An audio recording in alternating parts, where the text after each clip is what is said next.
मूसा ने 12 भेदिए को वायदे किए देश में भेजा। उनमें से 10 ने कहा, हम वहाँ के लोगों को कभी भी हरा नहीं सकते। पर यहोशू और कालेब ने कहा, परमेश्वर की सहायता के साथ हम इसे कर सकते हैं। डरे हुए लोगों ने 10 भेदियों की बात पर विश्वास किया।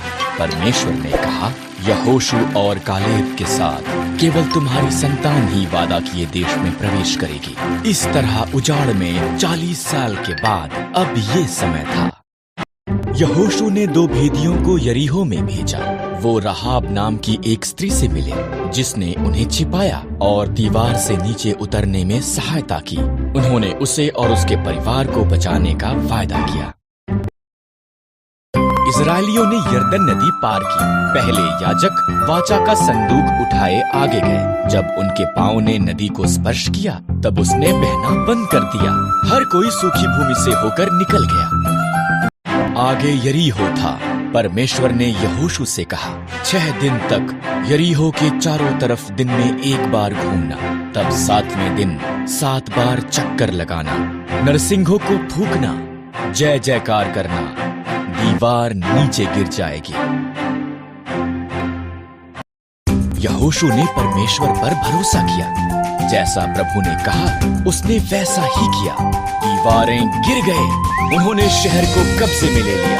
राहाब बच गई। परमेश्वर के लोगों ने वादा की हुई भूमि को कब्जे में लेना आरंभ किया।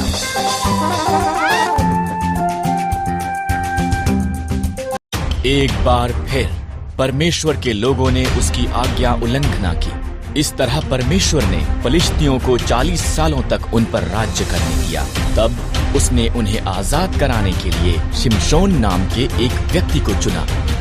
एक स्वर्गदूत ने शिमशोन की माता से वादा किया था कि वो पुत्र को जन्म देगी। शिमशोन को परमेश्वर के साथ 3 वादे करने होंगे। कभी भी मदिरा नहीं पीना, कभी भी मुर्दों को नहीं छूना, कभी भी अपने बालों को नहीं काटना। परमेश्वर ने शिमशोन को बहुत शक्तिशाली बनाया। उसने एक सिंह को मार दिया और मधुमक्खियों ने उसकी लाश में शहद बनाया। शिमशोन ने परमेश्वर के साथ उसके वादों में से एक को तोड़ते हुए मरे हुए सिंह को छू लिया, यहाँ तक कि उसने शहद भी खाया। शिमशोन को दलीला नामक एक स्त्री से प्रेम हो गया। फलिश्तियों ने ये बात पता करने के लिए कि क्यों शिमशोन इतना ताकतवर था, उससे बहुत सा धन देने का वादा किया। उसने बार बार इसके बारे में उससे पूछा। अंत में शिमशोन ने दलीला को उसका रहस्य बता दिया।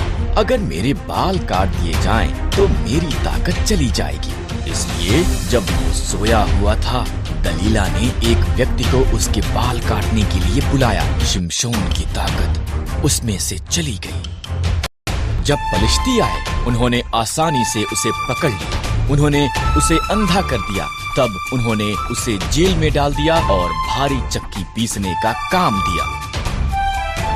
धीरे धीरे शिमशोन के बाल पुनः बढ़ गए। फलिश्ती उसे उनके झूठे देवता दागोन का उसे हराने में धन्यवाद करने के लिए उनके मंदिर में लाए। शिमशोन ने परमेश्वर से कहा कि एक अंतिम बार उसे ताकतवर बना दे। शिमशोन 2 खंभों के बीच खड़ा हुआ और उन्हें धक्का मारा। मंदिर गिर पड़ा। फलिश्तियों के साथ साथ शिमशोन भी उसमें मर गया। शिमशोन ने अपना वादा पूरा नहीं किया, पर परमेश्वर ने अपना वादा पूरा किया।